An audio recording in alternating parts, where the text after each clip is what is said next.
कहानी का नाम लौटाओ माँ। हमारी शादी की 8वीं सालगिरह थी। मेरे पति प्रशांत ने इस अवसर पर अपने कुछ खास दोस्तों और परिवार के लोगों को हमारी खुशी में शामिल होने के लिए घर पर बुलाया था। शाम ढलते ही मेहमान घर पर आने लगे। हम दोनों बहुत खुश थे, पर इस खुशी के अवसर पर भी मेरा मन उदास सा था, क्योंकि शादी के 8 साल बाद भी मेरी कोई संतान नहीं थी। जाने कितनी मन्नतें मांगी मैंने भगवान से कि वो मेरी गोद भर दे। कई डॉक्टर को भी दिखाया, पर सब कुछ ठीक होते हुए भी आज तक मेरी गोद खाली ही थी। मैं अपनी उदासी को अपनी मुस्कुराहट के पीछे छिपाए मेहमानों के स्वागत में लगी हुई थी। खाना का समय हो चला था। मैं खाना सर्व कर रही थी कि तभी अचानक ही मुझे चक्कर आया और मैं बेहोश हो गई। प्रशांत ने तुरंत ही डॉक्टर को फ़ोन करके घर पर बुलाया। डॉक्टर ने मेरी जांच की और फिर उन्होंने जो कहा उसे सुनकर ऐसा लगा जैसे सालों से बंजर पड़ी जमीन पर मानो अचानक ही फसल ले ला रही हो। डॉक्टर ने कहा कि माँ बनने वाली हूँ। जिस खबर को सुनने के लिए मैं रात दिन तड़पती थी, आज उस खबर को सुनते ही मैं अनायास ही रोने लगी। आज मुझे पहली बार ये एहसास हुआ कि आंसू सिर्फ तकलीफ में ही आंखों से नहीं बहते, बल्कि कई बार हद से ज़्यादा खुशी भी आंखों से आंसू बहने लगती है। क्योंकि अक्सर सुख या दुख को व्यक्त करने के लिए शब्द मौन हो जाते हैं, लेकिन आंखों ने कहाँ मौन होना सीखा है। मेरी शादी की सालगिरह मेरे जीवन की एक यादगार सालगिरह बन गई। सभी हमें बधाइयाँ देने लगे। प्रशांत, जो हमेशा अपने पिता बनने की चाहत को मुझसे छिपाए रखते थे, वो इस वक्त बहुत खुश थे। आखिर वो दिन भी आया जब मेरी खुशी मेरी गोद में थी। भगवान ने मुझे एक बहुत ही प्यारा सा बेटा दिया था। मैं अपने बेटे को अपनी गोद में देख खुशी से रोते हुए उसे चूमने लगी। तभी प्रशांत कमरे में आए। उनके साथ डॉक्टर भी थे। डॉक्टर ने मुझसे मेरे बच्चे को लिया और उसको चेक करने लगे। मैंने देखा कि प्रशांत परेशान लग रहे हैं। मैं कुछ समझ नहीं पा रही थी कि क्या बात है। तभी डॉक्टर ने मुझे मेरे बच्चे को वापस पकड़ाते हुए कहा कि मैं श्योर हूँ आपका बच्चा देख नहीं सकता है। ये सुनकर मैं एकदम सुन हो गई। मेरी कुछ समझ नहीं आ रहा कि डॉक्टर ये क्या कह रहे हैं। मेरा बच्चा तो बिल्कुल ठीक ठाक है। डॉक्टर की बात सुनकर प्रशांत भी उदास से चुप खड़े थे।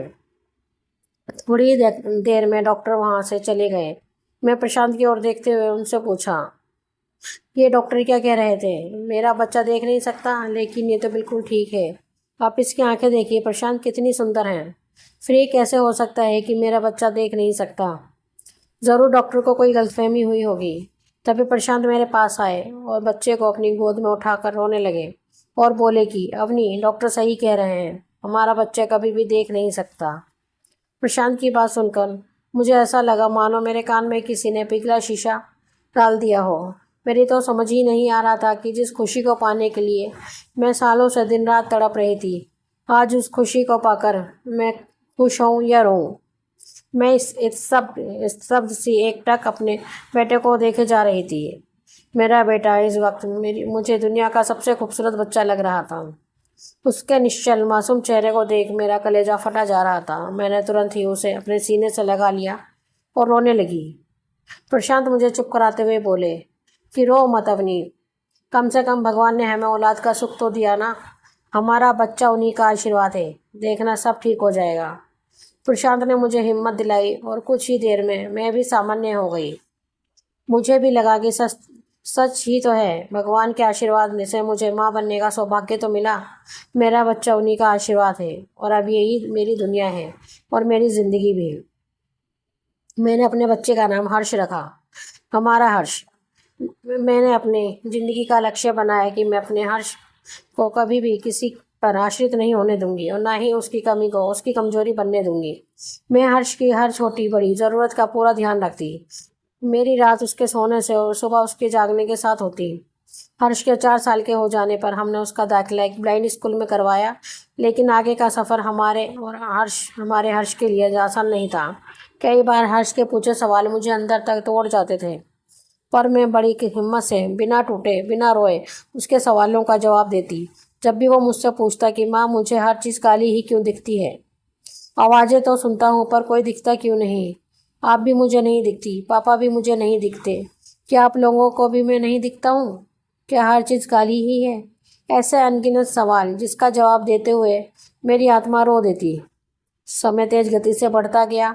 हर्ष अपनी कॉलेज की पढ़ाई पूरी कर चुका था और मेरे कहने पर उसने शिक्षक के पद पर आवेदन किया था।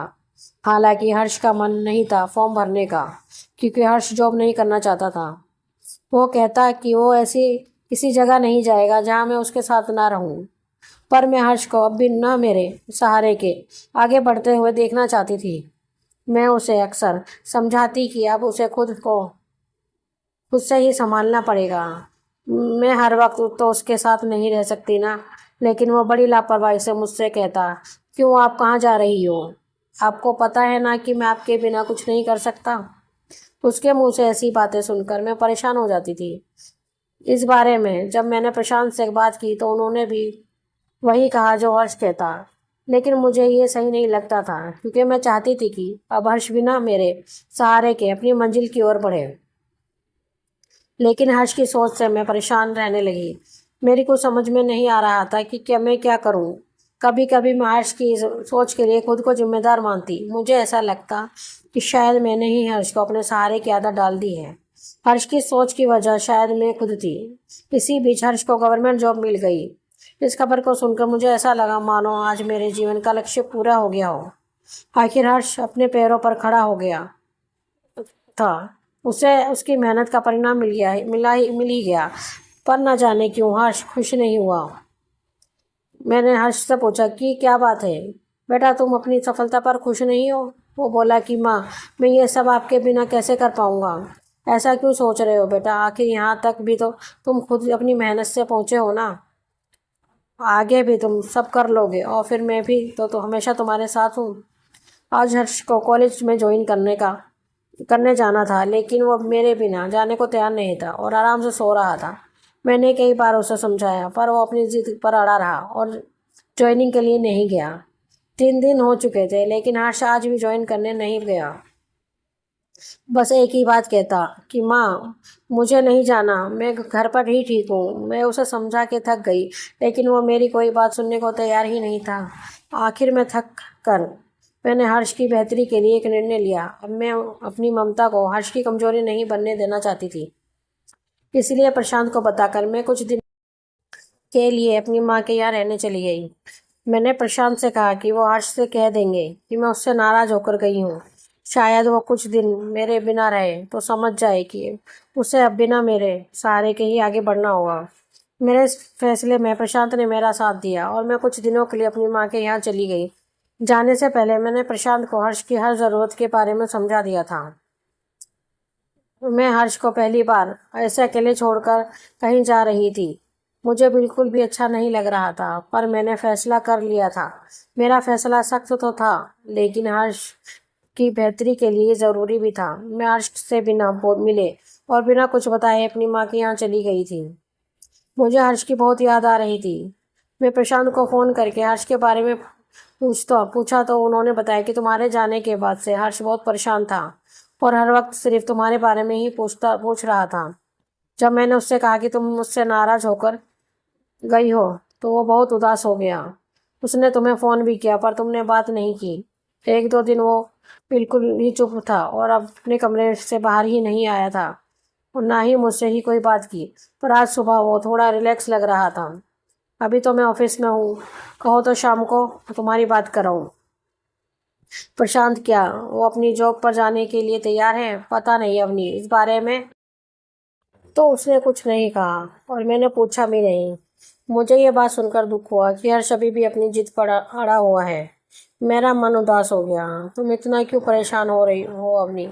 हमारे एक ही तो बेटा है, सब कुछ उसी का तो है। अगर वो नौकरी नहीं करना चाहता है तो उसकी मर्जी। लेकिन प्रशांत, हर्ष ने बहुत मेहनत की है यहाँ तक पहुँचने में, पर अब मैं उसे हारते हुए नहीं देखना चाहती। बस वो थोड़ी सी कोशिश करेगा तो अपनी मंजिल पर पहुँच जाएगा।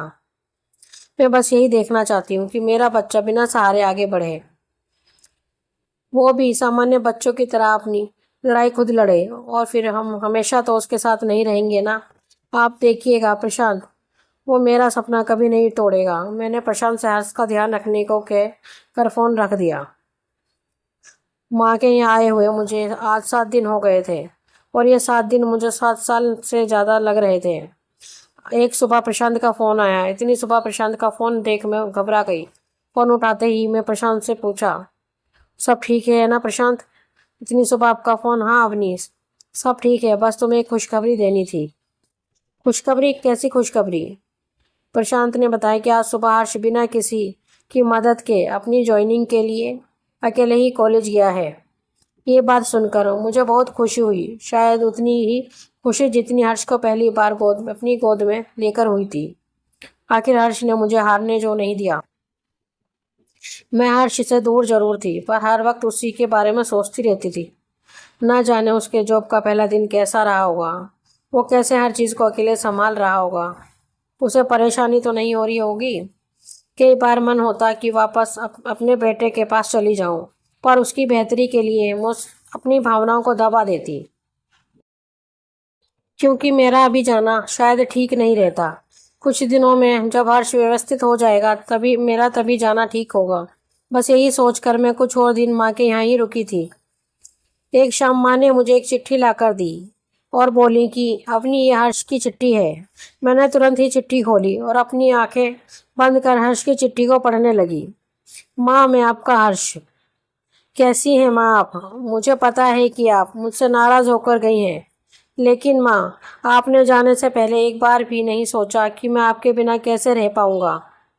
मैं जानता हूँ कि आप मुझसे बहुत ज़्यादा प्यार करती हैं और मेरी बेहतरी के लिए ही मुझसे दूर गई हैं, पर आप ही बताइए माँ, जब से मैंने होश संभाला है हर वक्त सिर्फ आपको ही अपने पास पाया है। मुझे नहीं पता कि सुबह कैसी होती है।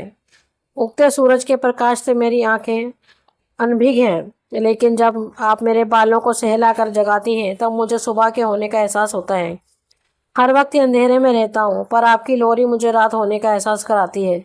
सिर्फ आपके स्पर्श की कोमलता को ही पहचानता हूँ। बस एक आपकी ही खुशबू को मैं महसूस कर पाता हूँ। सामान्य बच्चे भी ठोकर लगने से गिर पड़ते हैं होंगे, लेकिन आपने कभी मुझे ठोकर लगने ही नहीं दी। हर बार ठोकर लगने से पहले ही मुझे आपने थामा है। मेरे हर आंसू और हर हंसी में आप शामिल रही हैं माँ। फिर आज अचानक ही आप मुझसे नाराज़ हो मुझे छोड़कर चली गई। मुझे पता है माँ कि आप भी मुझसे दूर रहकर खुश नहीं होंगी। माँ, आपसे मैं आपकी हर बात मानूंगा। अब आप वापस आ जाइए माँ। और हाँ, आपको पता ही होगा कि अब मैं अपने काम पर भी जाने लगा हूँ। मुझे आपसे बहुत सारी बातें करनी है। बस अब आप अपनी सारी नाराज़गी छोड़कर अपने हर्ष के पास लौट आओ माँ। दोस्तों, आपको मेरी ये कहानी कैसी लगी प्लीज़ कमेंट में हमें ज़रूर बताएं। अगर कहानी पसंद आई हो तो हमारे चैनल को लाइक एंड सब्सक्राइब करें और बेल आइकन दबाना ना भूलें। धन्यवाद।